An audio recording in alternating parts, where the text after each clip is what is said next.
Welcome to Crossroads. Chinese netizens are right now spreading a new poll on the lowering quality of life in China.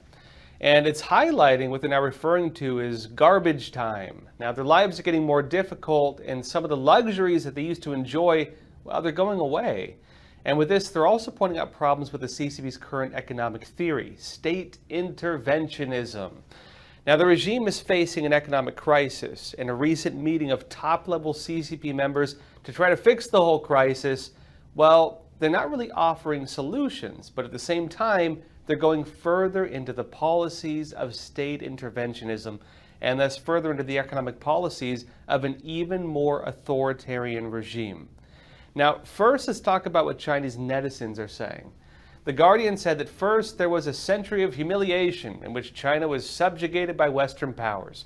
That's the CCP's narrative, by the way.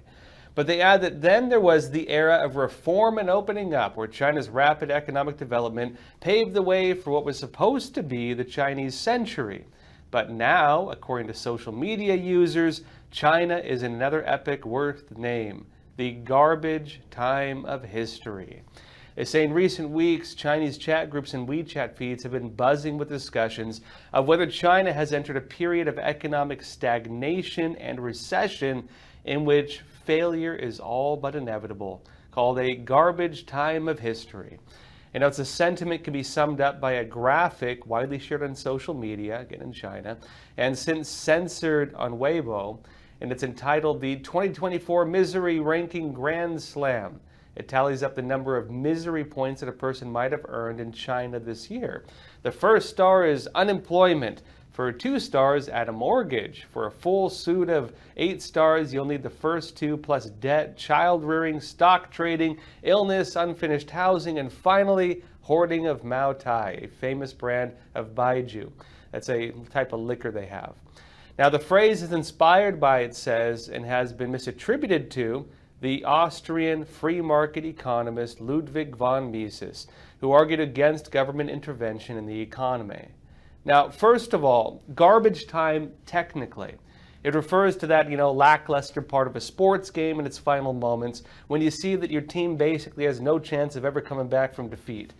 But the idea going around with Chinese netizens is they're not talking about, sports. They're talking about the current economic failures in China and something fundamental, a failure built into the system itself, the economic policies of state interventionism that are doomed for failure. And this is the main reference. They're suggesting that these state policies, that the state interventionist policies, again, are what has led to this sports-like garbage time where you just have to watch your team fail and there's no way out of it. Now, the Ludwig von Mises reference is important. The concept of state interventionism is also what used to be described as one of the main problems with mixed socialist systems, and notably why their economies tend to fail. Now, he describes it specifically as a kind of third system between true capitalism and full socialism. It's that middle transition phase of so-called state capitalism. But as a road, notably, that just inevitably fails, based in terms of how it works. It leads either to total market collapse, and then you have 2 choices. Well, you can move away from state interventionism, or you can go the other way to full state control of business, similar to the form of socialism practiced under Nazi Germany. Now, based on this is what Mises said in his book, Planned Chaos. He said it is necessary to point out this fact to prevent a confusion of socialism and interventionism. He notes that the system of hampered market economy, or interventionism, differs from socialism by the very fact that it is still market economy. You still technically have somewhat of a free market, in other words. It's not total socialism. He notes the authority seeks to influence the market by the intervention of its coercive power, but it does not want to eliminate the market altogether. It desires that production and consumption should develop along lines different from those prescribed by the unhindered market, true capitalism. And it wants to achieve its aim by injecting into the working of the market orders, commands, and prohibitions for whose enforcement the police power and its apparatus of coercion and compulsion stand ready. All the state systems to regulate, control, and influence the markets. But he notes these are isolated interventions. Their authors assert that they do not plan to combine these measures into a completely integrated system which regulates all prices, wages, and interest rates, and which thus places full control of production and consumption into the hands of the authorities. And of course, that full control, where the government just totally controls everything, that would be socialism. That's how he differs it. He notes that, however, all the methods of interventionism are doomed to failure. Further, and he states that if the government wants to make it possible, as one example, for poor parents to give more milk to their children, it must buy milk at the market price and sell it to those poor people with a loss at a cheaper rate. The loss may be covered from the means collected by taxation. In other words, the government collects taxes from its citizens and then uses some of those taxes to buy the product and then give it to the individual at a cheaper rate, right? But if the government simply fixes the price of milk, if they decide that's the route at a lower rate than the market, the results obtained will be contrary to the aims of the government. He says the marginal producers will, in order to avoid losses, go out of the business of producing and selling milk. A simple principle, right? Because under normal free market economies, prices regulate themselves. People who, of course, get involved in a business typically do it because they want to make a living. And so, as they, of course, get in the business of milk, they're not doing it out of humanitarian reasons usually. They're doing it because it's their livelihood. They sell milk at the market value based in terms of what they need for their lives, their rents, what people are willing to pay, their competitors, and so on. And as soon as the government comes in and forces them to lower the prices, well, that's their profit, that's their livelihood. And why stay in a business that is facing that? Well, they don't, typically. And that's often why these businesses go out of business when you try to implement these policies. Of course, to different extents, right? But Mises notes there will be less milk available for the consumers, not more, if, again, the individual engaged in the business decides it's just not worth it anymore. This outcome is contrary to the government's interventions. The government interfered because it considered milk as a vital necessity. It did not want to restrict its supply. Now the government has to face the alternative, either to refrain from any endeavors to control prices or to add to its first measure a second one. Maybe you fix the prices of the factors of production necessary for the production of milk, thereby interfering with another industry on top of that industry, right? He notes further in, but when this state of all-round control of business is achieved, once you maybe break the system and you need to go full on with the socialist system, he notes the market economy then has been replaced by a system of planned economy, by socialism. Meaning, of course, as the system expands, you break one thing through state interventionism, you have to fix another part of it, and then keep going and going until you've basically taken over a whole industry through tight regulation and state interventionism, or you've gone after the whole market. Unless you roll it back, this is the inevitable course of state interventionism. Now, Mises notes this is not the socialism of immediate state management of every plant by the government as in Russia, right, under the Soviet Union, but instead the socialism of the German or Nazi pattern. In other words, the type of system that large-scale state interventionism creates, if you implement it to its full extent, is closer to National Socialism, the type of socialism practiced again in Nazi Germany. Now look, of course, most so-called capitalist systems these days, almost all of them practice some degree of interventionism. Not total, but some degree. The world today does not really have any pure forms of capitalism, nowhere. There's bits of state interventionism just about everywhere. But most countries, they don't go all in with it, other than, many of today's communist regimes, like the CCP, which is one of the main ones doing this. With the Chinese Communist Party, when it was under Deng Xiaoping, again, the ruler just after Mao Zedong, the one who did the reforms and opening up and try to make China into a market economy with socialism influencing it, China went from a more full Marxist system under, again, Mao Zedong and, military control of industry and so on, to having the mixed economy of state capitalism, or the third system of interventionism. That has been the policies of the CCP. Now, the CCP's system since then, the whole reform and opening up, it has been a mixed system of the two, but in a more extreme extent. But now the CCP has reached the end of the line on state interventionism. Now, when the Chinese Communist Party was under Deng Xiaoping in the 1980s, just after the rule of Mao Zedong, it went from a more full Marxist system to having the mixed economy of state capitalism, or the third system of interventionism. The CCP system since then, the whole reform and opening up, it has been a mixed system of interventionism in the more extreme extent. But now the CCP is reaching the end of the line on state interventionism. The current economic problems, they are forcing it to adopt market reforms. So it's left with two choices. Well, either you drop the forms of state interventionism, you get rid of the socialist policies, and you move towards a more, free market capitalist system. Or you go the other way. You go back to the days before Deng Xiaoping's reforms to a more direct form of state control under communism, right? Marxism and Leninism and stuff. So what's the CCP doing? Well, this is what we just saw happen under the recent third plenum of the Communist Party's top leadership. They just had the big meeting with the top leaders of the CCP to decide the new direction of China's economy and its plans to address, all the problems they're facing right now. The decision they made, just announced, was not to open things up further and, have true capitalism, as I suggested they probably do. The decision they announced of the CCP's heads was to move towards a more authoritarian economic system.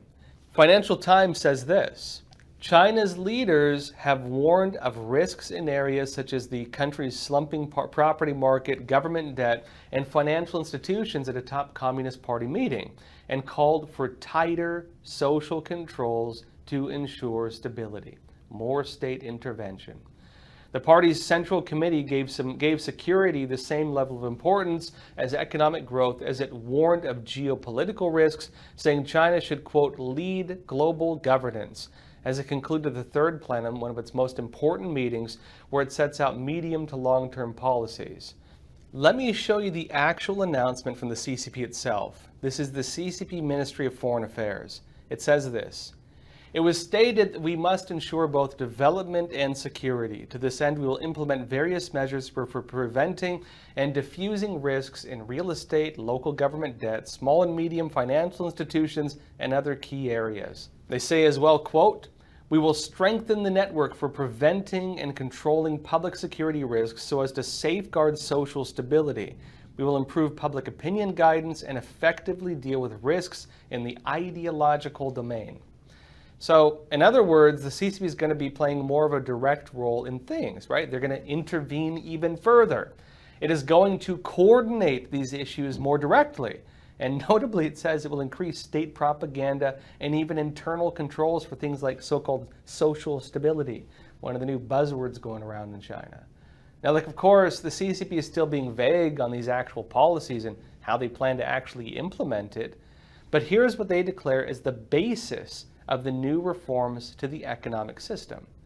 And again, this is the CCP Ministry of Foreign Affairs. It says, it was stressed that to further deepen reform comprehensively, we must stay committed to Marxism, Leninism, Mao Zedong thought, Deng Xiaoping theory, the theory of three represents, and the scientific outlook on development, and fully implement Xi Jinping thought on socialism with Chinese characteristics for a new era.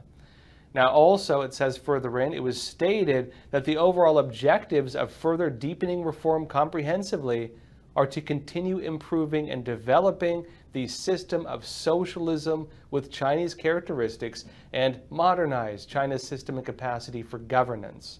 Now, the declaration also says the CCP plans to have its new socialist market system up and rolling by around 2035. They don't really seem to believe they're going to be able to fix it in the short term. So seemingly, they believe it's going to be a long road before they see any economic improvement. It's a model for slow growth, meaning they don't seem that they can think they can bounce back from the current problems they're facing anytime soon. And of course, that raises questions about what that means for the Chinese economy, in the meantime. It'll very likely continue to fade. and the CCP is going to be putting in more tight controls over the system to try to revive it over the next 10 years. Now, look, of course, there's some mixed narratives on this. In some areas, it will suggest that the CCP is going to lift restrictions on the market, but they say they will also maintain so-called effective regulation over all industries. It also lays out a system of fairly comprehensive social control with a focus on a so-called socialist market economy, as well as things going down to culture, military reform, national security, and just about everything else in the entire society. Now remember, the whole issue with interventionism is that it's considered a third system, a place between capitalism and socialism. What the CCP has now declared is that the economic goals and the systems will need to be more deeply in line with socialism in every respect of the society. Of course, the CCP also, again, did not detail anything on how they would implement this, but again, it's coming out now. Now, it is possible that we're already seeing some of what this is going to look like, though. In response to growing concerns among Chinese citizens that their quality of life is going down, and in the response to the growing concept of so-called garbage time, how did the CCP react to that? Did they try to quell these concerns and tell people, it's not so bad, we're going to fix it? No. The Chinese Communist Party responded by censoring it, and then declared that the very concept they were spreading is an attempt to smear China itself. And, notably, that's something the CCP often does, by the way. It tries to frame attacks on its policies, its human rights abuses, its terrible economic system. It tries to frame any criticism of that as attacks on China itself, and sometimes even on the Chinese people themselves. It uses this as a type of narrative tool to deflect criticism of the communist regime and its policies. And they're doing it to the Chinese people right now as we speak on this. But back to the point of how the concerns of the Chinese people are actually being censored by the CCP, here's what Bloomberg had to say. They said Chinese official media have hit back at a newly popular refrain that the slowing economy has entered a period seen as the garbage time of history, underscoring authorities' unease with rising public discontent over President Xi Jinping's economic agenda. They say Beijing Daily and other state-run newspapers last week denounced the pessimistic idea as an attempt to smear China. It notes that social media censors have removed some discussions after interest in them on WeChat surged on July 11th to the highest level since it was introduced in November in a popular article. Now, they note that garbage time refers to the lackluster final moments of a sports game when a losing team has no chance of making a comeback. A widely cited and since censored article published last year popularized this analogy for a society where, quote, laws of economics are violated, individuals have no power to make changes, and failure is guaranteed. Now, this could also be where that new CCP emphasis of so-called social stability comes into play. Already, the Chinese Communist Party has passed new laws against even criticizing the economy. The economy and even the narratives around it, this is now declared a matter of national security. If you dare criticize, if you dare question their numbers, if you say, hey, this doesn't look like 5% GDP growth, you can go to jail. And alongside this, the Chinese Communist Party has also been creating a stigma around wealth. If you're wealthy in China now, you have to hide it. They don't want people showing off wealth because it's creating jealousy and it's making people say, I wish I could live better than I am. They are concerned about social stability as the benefits that people used to enjoy under, again, the relative open system they had created with the economy. That's going away. People's lives are becoming harder. And the CCP wants to make it so people don't get jealous, that they don't remember what they lost. They are making it so there is now even laws officially banning influencers from flaunting their wealth. If you do that, if you maybe show your fancy designer bag or something, they refer to this as a violation of self-discipline under the CCP. They started this policy actually last year, but they made it even more strict since then. Now, this is notably causing problems for the global market for luxury goods. Retailers right now, they're saying they've suddenly hit a slump. Some are suggesting it's a type of luxury shame that's now spreading in China. And also, of course, it could be because, Flaunting wealth is now banned in China, and maybe that's why. But as a way out of this, Brookings noted that some people in China are just looking to get their money out of China. They're turning their hopes to the economies abroad, maybe the US or otherwise. They've lost faith in the future instability of the currency in China. They want their money out. Many of the younger people in the country, they're simply giving up. They're referring to this new movement, this trend, as naked resignations. They're checking out of society. They're not even trying anymore. And others are just not spending the money they have. This is being referred to as revenge saving. They don't want to spend their money. They want to sit on it.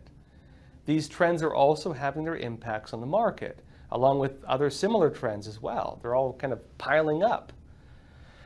Now, what's happening in China, in other words, if you look at this big picture, is that people are losing faith in the communist system at a fundamental level. It goes back to that garbage time point, and people pointing notably to the built-in failures of interventionism. The whole underlying theme of that trending topic was that the system itself is broken, that failure is inevitable if you use that. And with that, it seems that the social contract between the people and the government is being broken. People no longer seem to believe that the authoritarian nature of the Communist Party can be justified to bring some type of benefit to their lives. That's what they call the social contract, the idea that with government, the government and the governed, that there's a type of exchange. That people will tolerate some degree of maybe taxation or laws and restrictions because they believe their lives will be made better if they do it. That if you're part of the system, maybe you'll get more money, maybe you'll have more security, that you get benefits from the state. That is the social contract. But when people start believing that they get no benefits from it, that they're robbed, that they're crushed, that they can't even speak their minds, then people start wondering, why am I dealing with this? Why am I tolerating this? And what is the legitimacy of this regime? Why does it even exist? The exchange in China is being lost. That contract is being lost. Now, many people in China, they still have a very large, extremely poor population, but there's also a middle class and there's a high class. Many of these individuals got to live through the reforms and opening up, a period of time that has existed now for several decades. The quality of life for many people did improve. And they got a lot of these economic things, from the West, factories, trade deals, and so on that helped prop it all up. Many got to enjoy, middle-class lifestyles, but it seems that those times are now ending. They're watching the benefits they received being taken from them. But as many Chinese people begin to lose hope in the communist system now, the CCP is going the other way, and the Chinese Communist Party is rolling out its plans right now to double down on the communist system. Well, everyone, that's all for today. Thank you for joining us. Let me know what you think in the comments. Where do you think China's heading right now under these new policies? And frankly, what do you think of this whole garbage time meme? That said, please don't forget to share this episode to help us get the word out. And as always, please take care of yourselves, stay informed, and stay free. Thank you.